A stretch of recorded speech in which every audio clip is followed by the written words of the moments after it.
దేవుని నామానికి మహిమ కలుగునుగాక. ప్రభు దినాన ఆరాధనకు మనం చేరవచ్చి ఉండగా ఆరాధనకు సహాయకరంగా ఆదికాండము 4వ అధ్యాయం 1 నుంచి 5 వచనాలు చదువుకుందాం. ఆదికాండము 4వ అధ్యాయం 1 నుంచి 5 వచనాలు. ఆదాము తన భార్య అయిన హవ్వను కూడినప్పుడు ఆమె గర్భవతి కయీనును కని, యెహోవా దయ వలన నేను ఒక మనిషిని సంపాదించుకున్నాను. తర్వాత ఆమె అతని తమ్ముడగు హేబెలును కనెను. హేబెలు గొర్రెల కాపరి, కయీను భూమిని సేద్యపరచువాడు. కొంతకాలమైన తర్వాత కయీను పొలము పంటలో కొంత యెహోవా అర్పణగా తెచ్చెను. హేబెలు కూడా తన మందలో తొలుచూలున పుట్టిన వాటిలో క్రొవ్విన వాటిని కొన్ని తెచ్చెను. యెహోవా హేబెలును అతని అర్పణను లక్ష్యపెట్టెను, కయీనును అతని అర్పణను ఆయన లక్ష్యపెట్టలేదు.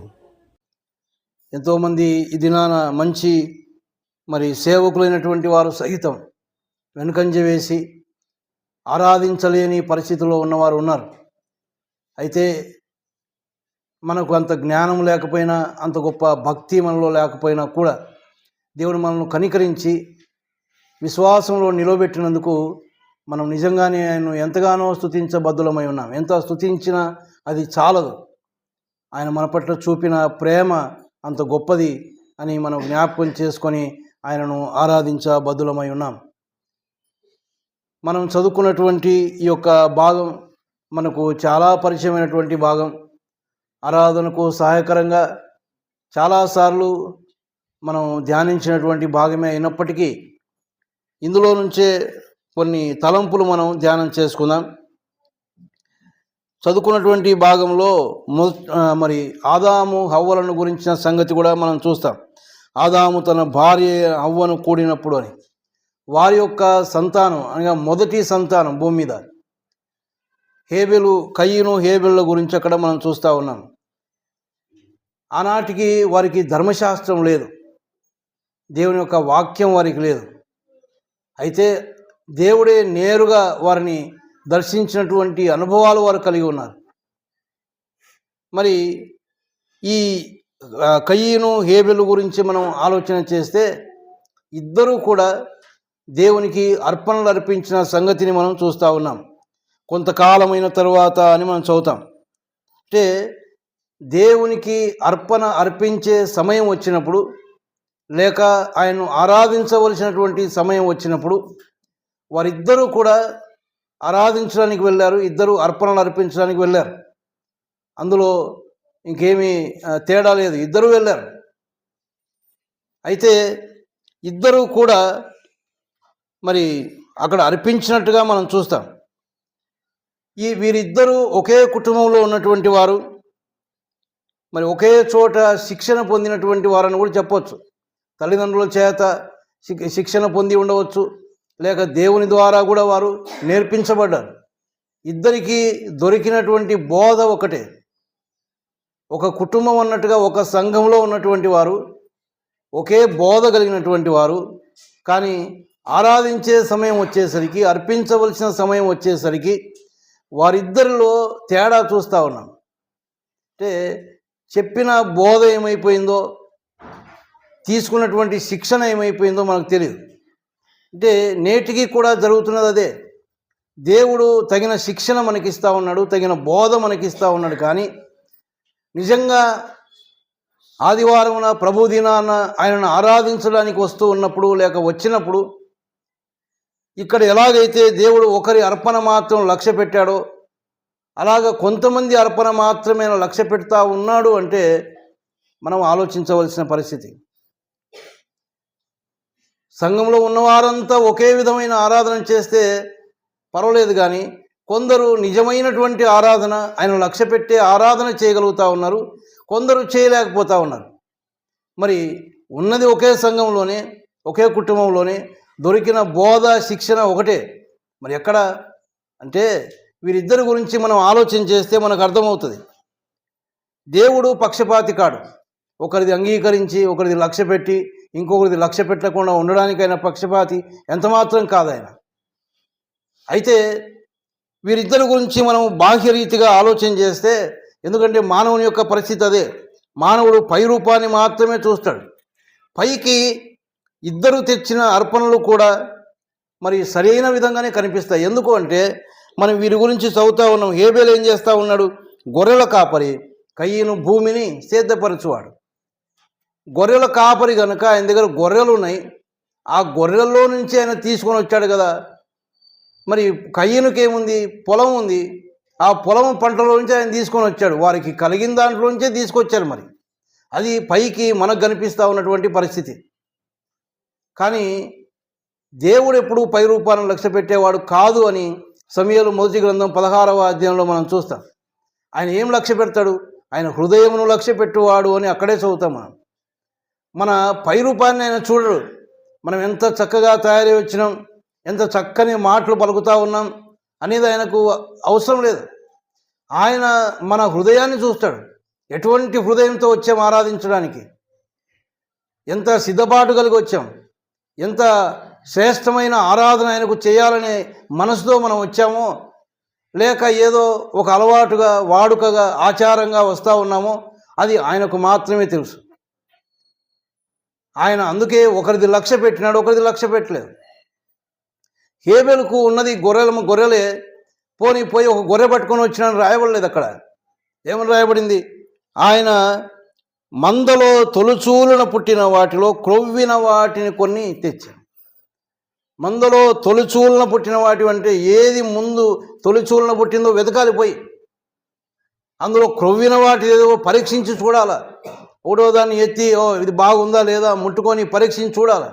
అంటే ఒక సమయాన్ని ఆయన వెచ్చించి దేవుని కొరకు నేను ఇవ్వబోతున్నది దేవుడు నిజంగా దీన్ని అంగీకరిస్తాడా లేదా, నాకున్న దాంట్లో శ్రేష్టమైంది ఆయనకి ఇవ్వాలి.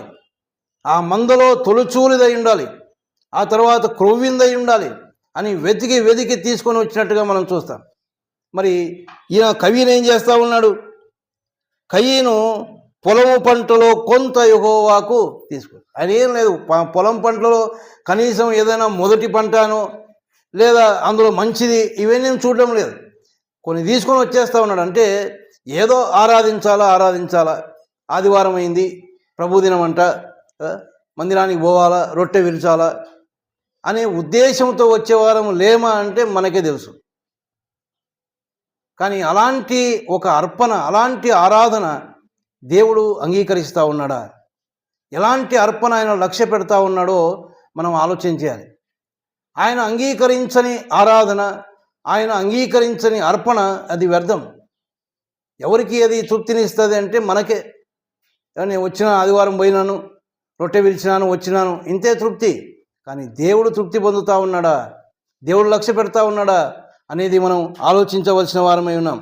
ప్రియమైన వారులారా, అక్కడ ఇంకొక మాట మనం ఏం చూస్తామంటే, యెహోవా హేబెలును అతని అర్పణను లక్ష్య పెట్టెను, కయీనును అతని అర్పణను ఆయన లక్ష్య పెట్టలేదు. హేబెలును అతని అర్పణను, మొదట హేబెలును లక్ష్య పెట్టాడు, తర్వాత అర్పణ. ముందు నిన్ను నన్ను ఆయన అంగీకరించాలి. నా హృదయాలు, నా ప్రవర్తన ఆయనకు ప్రీతికరంగా ఉండాలి. నువ్వు నేను చేసే ఆరాధన ఆయనకు ప్రీతికరంగా ఉండాలి.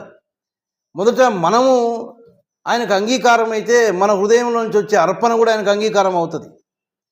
కల్మషము లేనటువంటి ఆరాధన, ఆయన కోరుకున్నటువంటి ఆరాధన, యథార్థమైనటువంటి ఆరాధన మనం చేయగలగాలి. హేబెలును అతని అర్పణను లక్ష్య పెట్టాడు, అంటే కయీనునే లక్ష్య పెట్టలేదు ఆయన. ఎందుకు?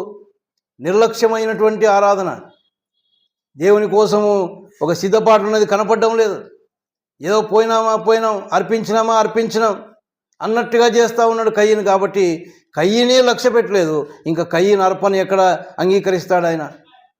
ప్రియమైన వాళ్ళారా, ఈనాడు నిన్ను నన్ను ఆయన అంగీకరిస్తూ ఉన్నాడా? మనం ఆరాధిస్తూ ఉంటే, స్తుతులు చెల్లిస్తూ ఉంటే ఆయన అంగీకరిస్తూ ఉన్నాడా? కొన్నిసార్లు మనం స్తుతులు చెల్లిస్తూ ఉంటాం. నేను చాలాసార్లు అంటాను, మనం స్తుతులు చెల్లించేటప్పుడు రికార్డ్ చేసుకోగలిగితే ఈరోజు ఏం స్తుతులు చెల్లిస్తూ ఉన్నాం, వచ్చే వారం కూడా అదే స్తుతులు చెల్లిస్తూ ఉన్నాం, అటు వచ్చే ఆదివారం అదే, ఎప్పుడు వచ్చినా అదేనా? దేవునితో ఏ సంబంధం లేదా మధ్యలో? దేవునితో నీ సంబంధాన్ని బట్టి నీ స్తుతులు మారిపోతాయి. నీ హృదయపూర్వకంగా స్తుతించే స్తుతులు అర్థమైపోతుంది. అది ఆయనకు, మనకు కాదు. మనకి మాత్రం అర్థమైతే ఆయనకి ఇంకా బాగా అర్థమవుతుంది. కాబట్టి ప్రియమైన వాళ్ళారా, ఆరాధించడానికి వస్తూ ఉన్నా మంచిదే, కానీ మన ఆరాధనను ఆయన లక్ష్య పెడుతూ ఉన్నాడా అనేది మనం ఆలోచించాలి. మన ఆరాధనను ఆయన లక్ష్య పెట్టకపోతే దానివలన ఏ ప్రయోజనం లేదని మనం చూస్తూ ఉన్నాం. అంతేకాదు, ఈ హెబెలును గురించి మనం హెబ్రీయులకు రాసిన పత్రిక 11వ అధ్యాయంలో మనం చూస్తే అక్కడ ఒక మాట మనం చూస్తాం. చూడండి, హెబ్రీయులకు రాసిన పత్రిక 11వ అధ్యాయం 4వ వచనం. విశ్వాసమును బట్టి హేబెలు కయీను కంటే శ్రేష్టమైన బలి దేవునికి అర్పించను అని మనం చూస్తా ఉన్నాం. అంటే విశ్వాసమును బట్టి అర్పించాడు. దేవుని యందలి విశ్వాసం, దేవుని మీద ఆయనకున్నటువంటి విశ్వాసం, దేవుడు ఎలాంటి వాడో, దేవుడు ఎంత గొప్పవాడో, దేవునికి ఏది అవసరమో, దేవునికి ఏది ఇస్తే సంతోషపడతాడో ఒక విశ్వాసము కలిగి ఆయన అర్పించినటువంటి సంగతి మనం చూస్తూ ఉన్నాం. కయీను కంటే శ్రేష్టమైనటువంటి బలి ఆయన అర్పించాడు. విశ్వాసమును బట్టి, క్రియలు కాదు, పెదవుల నుంచి వచ్చే అర్పణ కాదు, విశ్వాసమును బట్టి. మన యొక్క విశ్వాసం ఎలాగుంది దేవునిలో, మన యొక్క విశ్వాసపు జీవితంలో ఆయన యందలి విశ్వాసం మనది ఎలాగుందో మనం పరీక్ష చేసుకోవాలి. విశ్వాసం గలవారమై ఉన్నారో లేదో మిమ్మల్ని మీరే పరీక్షించుకోండి అన్నాడు కొరింథీ పత్రికలో. మన విశ్వాసాన్ని పరీక్ష చేసుకుందాం. విశ్వాసం వృద్ధి కావాలంటే ఏం చేయాలి? ఆయనతో సంబంధం ఉండాలి, ప్రార్థన, వాక్యం. అందుకే రొట్టె ద్రాక్షారసం ఇచ్చేటప్పుడు ఏం ప్రకటన చేస్తూ ఉన్నాం? రక్షించబడి వాక్యానుసారమైన బాప్తీసమందు సాక్ష్యం ఇచ్చి సంఘ సహవాసములో ఉన్నవారు. అంటే సంఘ సహవాసములో ఏముంది? వాక్యం ఉంది, ప్రార్థన ఉంది, దేవునితో ఒక సంబంధం ఉంది. ఈ సంబంధం కలిగి ఉంటేనే మనలో ఉన్న విశ్వాసం పెరుగుతుంది దేవుని పట్ల. ఆ పెరిగినటువంటి విశ్వాసముతో ఆయనను ఆరాధిస్తే, విశ్వాసమును బట్టి హేబెలు యొక్క అర్పణను దేవుడు ఎలాగైతే లక్ష్య పెట్టాడో నా అర్పణ కూడా ఆయన లక్ష్య పెడతాడు. దేవునితో సంబంధం లేకుండా వారమంతా మన పనులు, మన ఇష్టం, మన దారి, ఆదివారం పేరుకు మాత్రమే వచ్చి ఆయన సన్నిధిలో ఆయనకు అర్పణ అర్పిస్తున్నామని అనుకుంటే అది ఏమాత్రము దేవుడు అంగీకరించినటువంటి అర్పణ. ఈనాడు పరీక్ష చేసుకుందాం. నా అర్పణ దేవుడు అంగీకరిస్తూ ఉన్నాడా, లక్ష్య పెడతా ఉన్నాడా? త్రోసిపుచ్చడం అంటే అది ఎంత భయంకరం. వచ్చాం స్తుతులు చెల్లించడానికి, ఆయన వాటిని త్రోసివేస్తే అది ఎంత భయంకరమో ఆలోచించాలి. దేవుణ్ణి సంతోషపెట్టని ఆరాధన వ్యర్థమైనటువంటి ఆరాధన. తర్వాత శ్రేష్టమైంది అన్నాడు. ఎందుకు శ్రేష్టమైంది? హేబెలు పోయాడు, తొలిచూలుది, క్రొవ్విన వాటిది, దేవుని కోసం ఎంత శ్రేష్టమైంది ఇవ్వాలో వెతికి తీసుకొని వస్తూ ఉన్నాడు. ఈనాడు మన దగ్గర ఏముంది శ్రేష్టమైంది? ఏం తీసుకొని వచ్చాం ఆయన కోసం? ఆరాధించేటప్పుడు ఏం తీసుకొని వస్తూ ఉన్నాం? ఏం కోరుకుంటా ఉన్నాడు ఆయన? ఏం కోరుకోలేదు ఆయన. వెండి బంగారం ఆయన కోరుకోలేదు. మన ధనధాన్యాలు ఆయనకు అవసరం లేదు. మన హృదయం కావాలి ఆయనకు. నిర్మలమైన హృదయం, కలుషం లేనటువంటి హృదయం, విరిగి నలిగినటువంటి హృదయం. ఆ హృదయంతో ఆయనకు స్తుతులు చెల్లిస్తే మరి ఎప్పుడు విరిగిపోతుంది, ఎప్పుడు నలిగిపోతుంది? ఆయన గురించిన తలంపులు, శిలువలో ఆయన చేసిన కార్యం, మన పట్ల ఆయన చూపిన ప్రేమ, నీ స్థానంలో ఆయన నిలబడ్డాడు, నీ మీదికి రావాల్సిన ఉమ్మి ఆయన వేయించుకున్నాడు. చాలు, అదొక్కటే ఆలోచన చేస్తే. మన పాపాన్ని బట్టి ఉమ్మి వేయించుకోవాలి. ఆయన వేయించుకున్నాడు. నీ కోసం, నా కోసం మన స్థానంలో నిలబడ్డాడు ఆయన. ఆ శిక్ష అంతటినీ భరించాడు. గడ్డపు వెంట్రుకలు పెరుగుతూ ఉన్నారు, హేళన చేస్తూ ఉన్నారు, అవమానపరుస్తూ ఉన్నారు, నిందలు మోపుతూ ఉంటే నిందకు ఆయన హృదయం బ్రద్దలైపోతూ ఉంది, కానీ ఏమాత్రం మారు మాట్లాడినవాడు కాదు. అందుకే హెబ్రీయులకు రాసిన పత్రికలో మరి పౌలు రాస్తూ అంటాడు, ఆయన తన ఎదుట ఉన్న ఆనందం కొరకై అవమానం నిర్లక్ష్య పెట్టి సిలువను సహించి అన్నాడు. ఆయన ఎదుట ఒక ఆనందం ఉంది. తన పిల్లలైనట్టు మనం ఆయన సన్నిధిలో ఉండాలి, సదాకాలం ఆయనతో ఉండాలి, నిత్య నరకాగ్నిలోకి వెళ్ళకూడదు.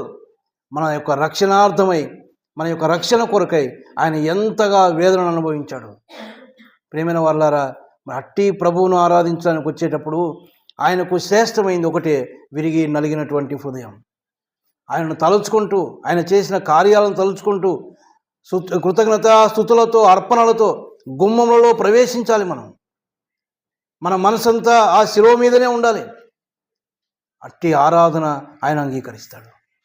కాబట్టి ప్రేమైన వాళ్ళారా, ఇద్దరూ ఆరాధించినట్టే కనబడతా ఉన్నారు, ఇద్దరూ అర్పించినట్టే కనబడతా ఉన్నారు, కానీ ఒక్కరిది మాత్రమే దేవుడు లక్ష్య పెట్టాడు. ఈనాడు నీ నా అర్పణ ఆయన లక్ష్య పెడతా ఉన్నాడా, లక్ష్య పెట్టడం లేదా? ఆలోచన చేసుకోవాలి. దేవునికి ఇష్టమైనటువంటి ఆరాధన హేబెల్ చేశాడు, తనకిష్టమైన ఆరాధన కయీన్ చేశాడు. దేవునికి ఇష్టమైందిగా తనకిష్టమైంది, తనకెట్లా దోస్తే అట్లా. మరి మనమేం ఆరాధన చేస్తూ ఉన్నాం? దేవునికి ఇష్టమైందా, మనకిష్టమైందా? మన హృదయాలు ఎలా ఉన్నాయి? ప్రేమైన వాళ్ళారా, పరీక్ష చేసుకుందాం. ఆయన పరీక్షించుకోవాల్సిన సమయం ఇంకా ముందే, రాకముందే, ఆయన సన్నిధికి రాకముందే ఆ పరీక్ష అవసరం మనకు. ఇక్కడ సుత్య శబ్దం వినబడకూడదు అంటాడు. అంటే ఇక్కడికి వచ్చిన తర్వాత సరి చేసుకోవడం కాదు, సరి చేసుకుని ఆయన సన్నిధానానికి రావాలి, చక్క చేసుకుని ఆయన సన్నిధానానికి వచ్చి, అందుకే అన్నాడు కదా, కృతజ్ఞత స్తుతులతో అర్పణలతో గుమ్మంలో ప్రవేశించాలంటే అప్పటికే నువ్వు చక్క చేయబడి ఉండాలి. సంతోషంగా ఆయన సన్నిధానానికి వచ్చి సంతోషంగా ఆయనను ఆరాధిస్తూ ఉంటే, ఆయనను జ్ఞాపకం చేసుకొని హృదయాంతర్యంలో నుంచి ఆ పొంగి వస్తున్నటువంటి కృతజ్ఞతతో ఆయన ఆరాధిస్తూ ఉంటే, ఆయన నిజంగా ఆనాడు స్టెఫెను హతసాక్షి అవుతా ఉంటే ఎలాగ లేచి నిలబడ్డాడో ఆ విధంగా లేచి నిలబడి మన స్తుతులను ఆగ్రానిస్తాడు ఆయన. అట్టి ఆరాధన చేయగలిగితే ప్రియమైన వాళ్ళారా, దేవుడు సంతోషిస్తాడు. కాబట్టి మనల్ని పరీక్ష చేసుకొని ఆయన లక్ష్య పెట్టి ఆరాధన మనం చేయగలుగుతున్నామా, ఆయన లక్ష్య పెట్టని ఆరాధన చేస్తూ ఉన్నామో ఆలోచన చేసుకొని సరి అయిన రీతిలో ఆయన ఆరాధించడానికి దేవుడు తన కృప అనుగ్రహించునుగాక.